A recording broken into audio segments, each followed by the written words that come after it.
All right, everybody, welcome back to the other guys. Thank you for joining us. Jake is still in the jungle on his honeymoon. Very jealous of him that he didn't have to sit through the mess that has been the last 2 weeks here. Um, we missed last week. Jake was away, I was sick, but I did catch up with you guys with Will later. So we're going to continue the conversation with Will here. Will, thanks for joining us. How you doing, man?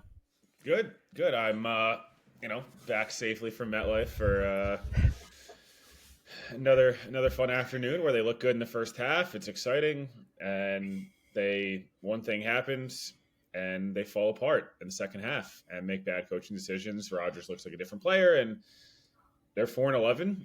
And the good news is, I brought my nephews, two of my nephews, to their first ever Jets game or ever football game yesterday, which was a really nice thing and everything. They got the full Jets experience. It was awesome. Fun tailgate, but it was freezing. MetLife wins outside. Then we get in the stadium. Things are great. They see Rodgers, vintage Rodgers to Devontae. They're like, this is fucking awesome.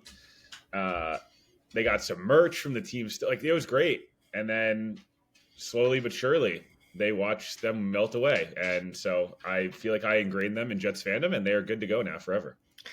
Nobody is able to rug pull you out of happiness like the Jets are. It truly is an incredible, repeatable thing that they do where they just set you up and then they just rip it all away from Oh, you. yeah. So that is a good full day experience of that. I thought the post game crew, Gelbs and Connor and company did a really good job of pivoting away from the conversation we've been having all year about how they're so close and it's one play here and it's one play there. And they, so many of these games could have gone the other direction and they should be 9-5 and all. They did a really great job of pivoting away from that and saying, at this point, we're no longer talking about what if those games flip, because you're not flipping all of them. You're talking about why haven't they flipped and what's heinously wrong underneath the surface that all of them have gone the wrong direction, and are there any potential long lasting impacts of something like this happening. And I think what it comes down to is the team is incredibly soft, and the long term impact that you're concerned about is that next year, when the players that are going to stay on this roster are here and they face adversity, now they have a historical example in their brains of, hey, things can go really, really wrong really, really quickly, and we don't have to be terribly far off for them to really spin out of control. So now you're going to have a bunch of players that have this fear sitting in the back of their brain that when adversity hits, they might not know how to handle it, because the only previous example they have of it is things going terribly, terribly wrong when adversity comes. So what do you think of that? Like, at what point are we concerned about that long term? And is there anything you can do to mitigate that, I guess, in the short run here? Yeah, you mentioned, I guess it becomes a thing. Football and like any sport's extremely mental, right? And I think the Jets have a mental hurdle right now because they've just seen it go wrong. Fans feel the same way, right? And it's I would use the example of I use baseball examples a lot because I think they are really relevant. When you're the Yankees in the 90s, right? Late 90s, early 2000s. I'll use this example as kind of the opposite. The Red Sox felt like every time they played the Yankees, no matter what happened, no matter how talented they were, they could be up 3-0, 3-1, 3-2, it doesn't matter. And they felt like or down 3, whatever, we're gonna blow this. Like, it just always felt like they're gonna get close, they're gonna be right there, the roster on paper, the whole thing. They went through a lot of like very different, than the Jets, but in a lot of ways similar. And the Jets have felt like it was a thing with New England for obviously the last decade plus, and I think it's kind of almost carried over now. We've seen it over a full season with like every different opponent, obviously. But the Yankees felt like they, no matter what, dude, down 5-2 in the bottom of the eighth inning against the best pitcher in baseball and in the ALC, like, we're good. And the Jets are the opposite of we're good right now. I think it's fixable, but I think a lot of why I've been really anti-tanking, especially this year, is not just because, yes, it's not as good of a draft class, and because I think this team is good on paper, and because I do think there's moments and they're not your traditional 4-11 team. While that's being said, a lot of the guys you want to be here, and I think will be here long term, you don't want to get so ingrained in this losing culture that they start assuming things are going to go wrong. We heard Sauce and Garrett had comments, and Brees, I believe, 3 weeks ago, if I'm not mistaken, I think post Miami game, they're like, we're doing, or Seattle game was like, we're doing everything right and we're still losing. And I think they need more than ever this season. I hate doing I want the season to be over thing because I think, I don't know, I still enjoy it every week. And it's going to suck for like 7.5 months, 8.5 months, not even having like the excitement of a preseason game. You know what I mean? Like that does suck. But what I will say is they need this to be over because I don't think they can really afford many more moments like they've had. I don't know that Buffalo will be that time. I think it'll be probably quite ugly. And I think Miami will probably be close. It'll probably resemble a lot of what 2 years ago was. It was like a 9-6, like horrible game that like we get nothing out of. But I just think for the young guys, especially, you're so used to winning. And this is why I think people don't understand the frustrations of a Garrett or a Sauce or whoever is. How many games do you think? What did Garrett lose? 5 games in from age like 15 through 21, or Sauce helped turn around Cincinnati, and they went to the playoff. Like it, so they get here, and it's like there's potential, there's hope. They've seen a little bit of winning, right? Especially 22 and 7-4, 6-3, the whole thing. They were here, they were in incremental parts of it, and then they've also seen the opposite. So yeah, I just think this needs to. It's fixable, but it's going to be a big task for a new head coach to come in and establish confidence and build confidence of like they're going to need to win a game and close out a game early next year, like week 1 or week 2, that shows you, oh, this guy actually is. I do know this guy does know what he's talking about. It's not the same old song and dance. So it's fixable, but it's a problem. Like it is truly a problem. It happens every week, so it's not like this is we're not making this storyline up. Yeah, totally. And like it's almost like a fan mentality that it feels like the players are taking on, which is scary. It's like really Yes, scary they're like because doing the same old Jets thing, and you're like, wait, whoa, whoa, whoa, exactly. no, we're not doing that. Exactly. They're absorbing it, and I'm not saying it's from the fans, but I don't think it's a non-zero part that comes from the fans because these guys are on Twitter. They do see what we're all saying and what's happening, right? And so I think part of it is like soaking it from the fans, and then the other part is obviously the experiential part of it. But it's strange and bizarre to have a team take on the mentality of a very tortured fan base, and it's a weird spot to be in. And to your point, the thing that has always bothered me about the "we don't know how to win" thing is that so many of these guys do know how to win and they have won for most of their lives. They've mostly been the best player on the field at every level they've ever played, and then they get to the NFL and you're part of this losing franchise and it's different. And so it bothers me to hear that we don't know how to win thing because like you do know how to win. You don't know how to face adversity, right? Because when you're at Ohio State, you're beating everybody by 40 points, right? And nobody's putting up any resistance to you. So it's knowing how to face adversity. It's not knowing how to win, right? These guys know how to win. And I think to your point, it really brings into focus what the conversation needs to be for the next head coach. And I've been somebody who said that I think we should be careful putting all of our chips into the Mike Vrabel thing. But when you think about what Mike Vrabel's personality is, I mean, he's going to come in here and he's going to call somebody a pussy and be like, get your shit together, right? Like, and that might be kind of what the team needs. And I also, I don't want to discount somebody like an Aaron Glenn, who I think probably isn't as brash and fiery as Vrabel, but we saw that speech Aaron Glenn gave in the Lions locker room, whatever that was that you sent in the group thread a couple weeks ago, where he was having this exact conversation. He was picking out guys who came from kind of blue blood college programs and saying, hey, like, how many games did you lose in college, right? And when's the last time you felt like you were going to go out on the field and there was no chance of you losing? And these guys had lost that by coming to the Lions. And so it's trying to like rediscover that confidence where just like when you step on the field, you're going to win, right? And it feels like nobody on the team has that confidence right now. And that's really sad. And so to get to the game a little bit, I mean, it started out right.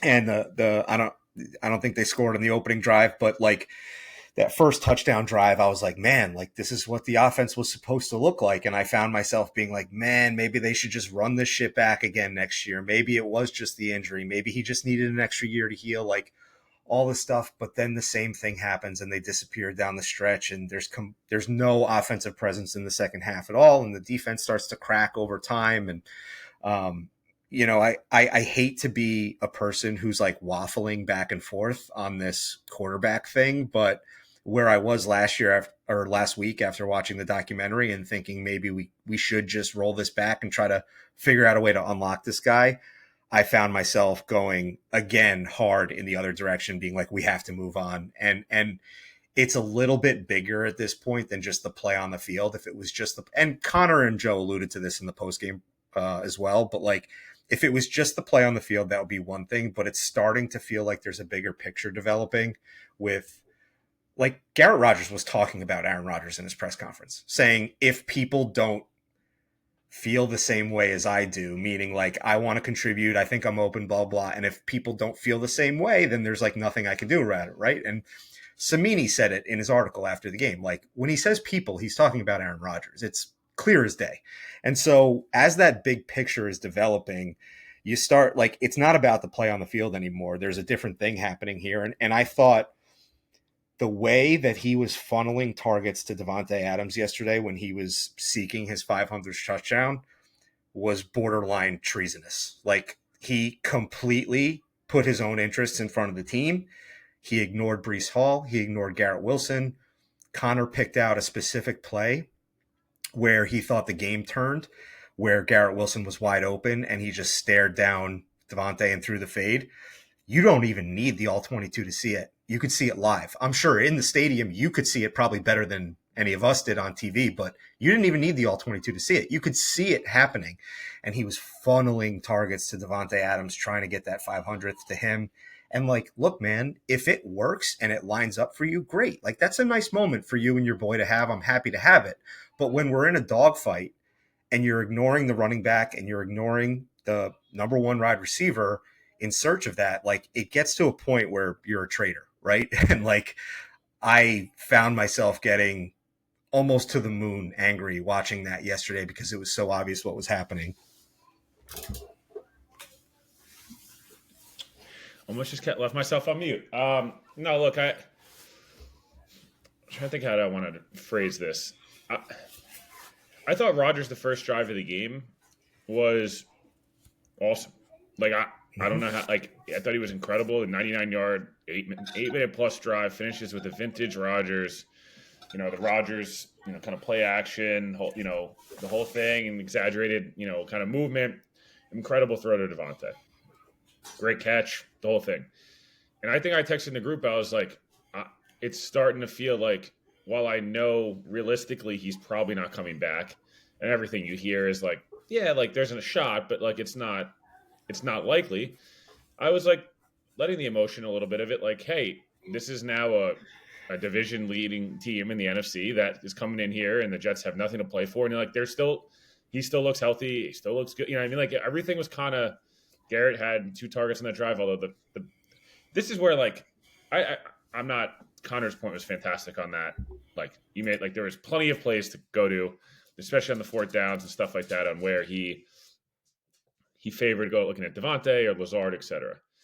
The play that bothered me the most of any play during the game, which is crazy enough, is early in that game. First drive, Rodgers was 78, 79 yards and a touchdown, right? Pretty much flawless. Pretty much a flawless first half. He had Lazard had 2 drops. Garrett technically had a drop. The Garrett drop was my problem. To Crosser, he's not the number 1 option, but he was pretty clearly 2 or 3. And Rodgers didn't have anything. He had time. And he waited like 7 hours to throw Garrett the ball. And would it have been a pickup of 6 yards? Yep. Doesn't matter. But it's like he's looking anywhere else to throw it other than to Garrett, to Breece, or to Conklin. Like, it literally feels like that. It feels like it's Davante, look, Lazard, look, potentially run, then Garrett, then Breece, then Conklin, then, like, who knows? And he's not an idiot. Like, he's a football genius, and it just feels like at times, well, it works, right? Like, Davante's 6th in the NFL in yards per game. He still looks elite. But every throw is not it's like it's not going to be 100 for 100, so you do got to look for the other way. And I think it's easy to be like, oh, they're in cover 2, but like Rodgers is not. Again, Rodgers talked about this early in the year, how cover 2 doesn't mean anything if you're good enough, and Rodgers has destroyed cover 2 his entire career. Like I just look at yesterday's game, and it was just like I said, an encapsulation of so many different frustrations. Brees had some nice moments, but it's clearly not healthy, and I still feel like he doesn't feel confident in himself right now. Or all year, he hasn't really seemed like he's been confident at all. I'm not sure. That's a conversation we'll have in the offseason, but I don't think he's playing with any type of confidence at all. 6 yard runs, it really should be probably 10. And he's just like not, it's not that one plant your foot in the ground and going. It's because he's hurt. And it's also because he's not confident.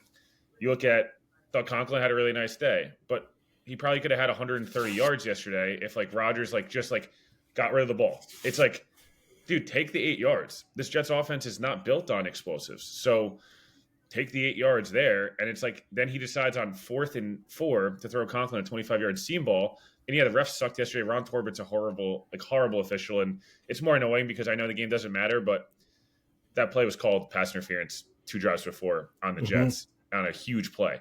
So whatever, I'm not blaming him. I'm just saying like, that's probably not where you need to go on that spot.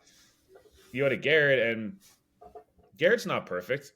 Would I like personally Garrett to get upfield when he catches the football? Yeah, I would. But I also understand he's trying to make a play. Targets are limited at this point in the season. And he's like, we're down. We need to play. I'm going to try to make something happen. I'm not excusing it, but whatever. My long-winded point. But it's a self-driving problem because he's doing that because he's not getting any targets, right? Yeah. So the problem is eating itself and making itself bigger by him. And to your point, like, look, when he did this in Green Bay too. And in Green Bay, there was 15 years of positive results, a lot of winning, a lot of playoff appearances, a Super Bowl. And so, like, when he's funneling targets to his favorite receivers and the fans are being like, oh, well, like, if you piss Aaron Rodgers off and, he doesn't trust you, like, he's not going to throw you the ball. Oh, well, like, he doesn't get that same grace here with us. There's no history of winning with us. And by the way, same for Davante Adams. Like, he's a mercenary, right? Nobody cares about him. We want the ball to go to Garrett Wilson. Garrett Wilson is the only person who has earned that grace with the fan base. And so everybody's gonna fall on that side 100% of the time. And so, and to your point, like you're blaming cover two. Number one, you've always been good against cover two. Number two, you threw the ball to Davante Adams 17 times. So like, come on, man. Do you think we're stupid? I know you're very smart, but do you think we're all stupid? Because go ahead. So the game changed. Connor mentioned the 4th and 4. And I agree. Right down, down there. Then they get back down there. If they scored, here's like the game. They at least, they didn't get points there, but it felt like 2 drives in a row. They're controlling the clock. They're moving the football. The Rams were doing nothing on offense. They just spammed duo and some Puka and Cooper Kupp stuff, which is fine. The Jets defense, as bad as like they kind of were yesterday, they also were basically put in an impossible spot multiple times, and like they caved right away. So it's not whatever, but like they weren't exactly put in a good spot. But the drive right before the half, and I'm going to harp on this because I think it's bullshit. Jared Verse they're in a little bit of a scrum after the play. Him and Ruckert are going at it. Ruckert finally got angry for once, and I'd love to see that more. He'd probably be a better football player, but Jared Verse stomps on his chest. I mean, it's a clear ejection. Like we all have replay. They showed it 800 times in the stadium. He loads up and stomps down on his chest after getting into it. So it was obviously on purpose. And if that game had mattered yesterday, and I know we're talking about something that, again, doesn't matter about yesterday. I understand that. But my issue is like that play feels like it happens to the Jets quite often. It happens. I believe that was second down. That should have been a clear 15-yard penalty. The next play, the Jets get multiple penalties. They end up getting it close. They end up getting it because they end up getting like 12 or 13 out of Davante, and they figure it out, right? Like, it's cool. They ended up getting the first down. But then at the end of the half, they're down by the goal line. And they had timeouts. If there was 30 seconds left, and they had 2 or 3 timeouts remaining, and they take forever to get a snap off because they don't have the perfect play. And that's a Rodgers problem. That's a Downing problem. That's an Ulbrich problem. It's everyone shared in unison, right? Like everyone plays a part. And they won't run the ball down there by the goal line. And I understand generally, like, it doesn't matter. He wants to get number 500. The Jets are 4-10. Who cares? Right? Like, I get all of the optics, but I also feel like you could have given Brees one handoff there and then thrown it twice.